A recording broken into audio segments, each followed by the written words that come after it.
play shell game, tap start game. And now you're going to see that there was a yellow ball, and you pretty much have to track where it was shuffled. So I wasn't paying that much attention. Let's just pick this one. Okay, that was correct. Let's try again. Okay, so it's here.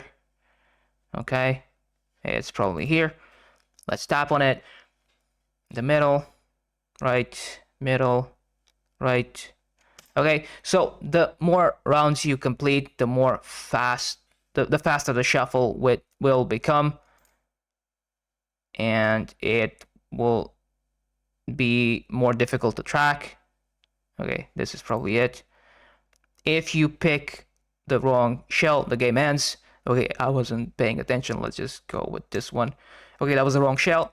So the game ended. You have the option to play it again, but yeah, that's pretty much it.